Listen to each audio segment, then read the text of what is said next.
드디어 은서연이 폭풍 속으로 뛰어들었습니다. 은서연은 르블랑에서 자신의 마스크팩을 도용한 로즈팩을 출시한다는 기사를 보곤 직접 강백산을 만나기 위해 찾아갔습니다. 그리고 방귀 낀 놈이 성낸다고 되레 고온에서 르블랑의 로즈팩을 도용했다는 강백산 앞에 자신의 연구일지까지 공개하며 당당히 항의했죠.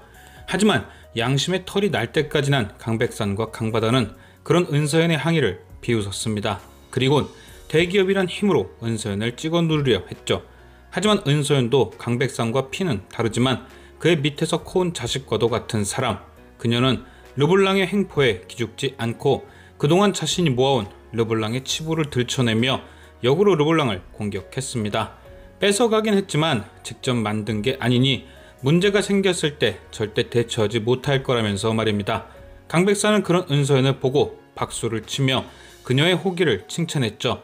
그리곤 사실 은서연의 말에 한 방 먹은 거였으면서 괜히 쿨한 척 그녀에게 입사를 권유합니다. 하지만 은서연은 당연히 그 입사를 거부했죠. 자신의 기술을 빼앗아간 그 회사에 들어가는 건 용납이 안 되었으니까요. 하지만 얼마 후 보육원에 찾아갔다 만난 배순영 덕에 은서연의 생각은 바뀌게 됩니다. 바로 배순영에게 당시 어떤 일이 있었는지 듣게 되었기 때문이죠. 배순영은 은서연에게 자신이 은서연을 잃어버린 이유가 마대근 때문이라 전했고 그가 쫓아온 이유는 우리를 없애기 위해서였다고 했습니다. 은서연은 생각했을 겁니다. 자신이 혼외자라면 집에서 나간 것으로 상황이 정리돼야 하는데 굳이 없애기까지 하려던 이유가 뭘까? 혹시 친부모님과 관련된 어떤 비밀이 있던 게 아닐까? 이 고민이 은서연의 결정을 바꾼 것입니다. 비밀을 파헤치기 위해선 내가 저곳으로 들어가야 한다. 즉 르블랑으로의 입사가 은서연에겐 복수의 시작이나 다름없던 것. 아마도 자신의 정체를 아는 윤산들과 함께 천천히 진실의 가운데로 들어가겠죠. 또한 16회 예고편에서는 은서연만큼이나 강백산에게 원한이 많은 또 한 사람 정모연에 관한 정보가 조금 더 공개되었는데요. 바로 그녀가 30년 가까이 영국에서 살았다는 사실입니다.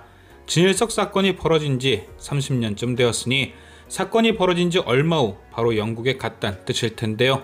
역시나 예상대로 서윤이가 사건 직후 기억을 잃게 되자 홍조이의 아빠가 그녀의 신분을 홍조이 친엄마의 신분으로 바꾼 뒤 영국으로 데려간 듯 합니다. 아마도 갓난 아이인 홍조이를 위한 이기적인 선택이었겠죠.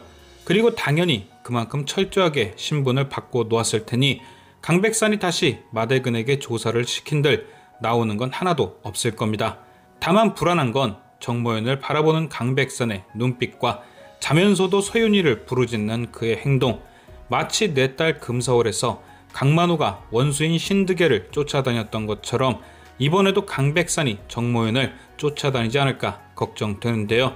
안 그래도 남인순과 썩 그렇게 사이가 좋지도 않고 뭔가 등 떠밀려 결혼한 듯 계속 무시하는 듯한 장면이 나오는 게 강백산이 무식한 남인순을 버리고 정모연에게 마음을 주지 않을까 싶네요. 당연히 정모연은 처음에는 거절하겠지만 기억이 돌아온 이후에는 내 딸 금서울의 신드계처럼 복수를 위해 강백산의 마음을 이용할 듯 보이고요. 과연 정모연과 은서연은 강백산에게 어떤 복수를 선물할 것인지 지금까지 시청해주신 여러분께 감사드리며 저는 또 다른 리뷰로 돌아오겠습니다.